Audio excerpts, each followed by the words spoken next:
রায়গঞ্জের প্রাক্তন বিধায়ক মোহিত সেনগুপ্তের প্রচেষ্টায় সাংস্কৃতিক মঞ্চ পেল মালঞ্চা হাই স্কুল। এই স্কুলে এতদিন কোনো মঞ্চ না থাকায় যে কোনো সাংস্কৃতিক অনুষ্ঠান করতে গিয়ে বেগ পেতে হতো কর্তৃপক্ষকে। সেই দিকে তাকিয়ে মোহিত বাবুর প্রচেষ্টায় সাংসদ প্রদীপ ভট্টাচার্যের সাংসদ এলাকা উন্নয়ন তহবিলের বরাদ্দকৃত অর্থে স্কুলে সাংস্কৃতিক মঞ্চের শিলান্যাস করা হলো। মঙ্গলবার এই কর্মসূচিতে উপস্থিত ছিলেন মোহিত সেনগুপ্ত সহ স্কুলের শিক্ষক শিক্ষিকা এবং অভিভাবকেরা। এই প্রকল্পের জন্য বরাদ্দ হয়েছে প্রায় 6,62,000 টাকা। মোহিত সেনগুপ্তকে ধন্যবাদ জানিয়েছেন সকলেই। আজকে এত বড় একটা বিদ্যালয়, বহু প্রাচীন বিদ্যালয় ৭৫ বছর পদার্পণ করলো। এর আগে আমি এবং আমার সতীর্থ তিলক স্যার আসছিলেন, কর্নেল স্কুলের মাস্টারমশাই তিলক তীর্থ ভৌমিক, একটা অনুষ্ঠানে আসছিলাম।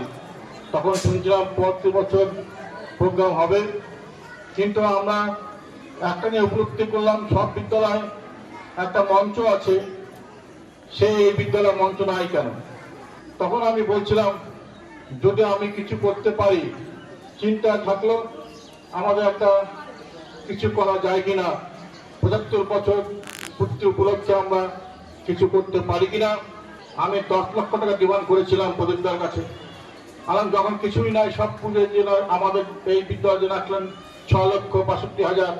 তখন আমি প্রধান শিক্ষক মহাশয়কে বললাম, টাকা সামান্য টাকা ছিল, লাস্টে প্রদীপদা আমাদের এই মালঞ্চ বিদ্যালয় দিল, বললো হয়ে যাবে, কোনো মতো হয়ে যাবে।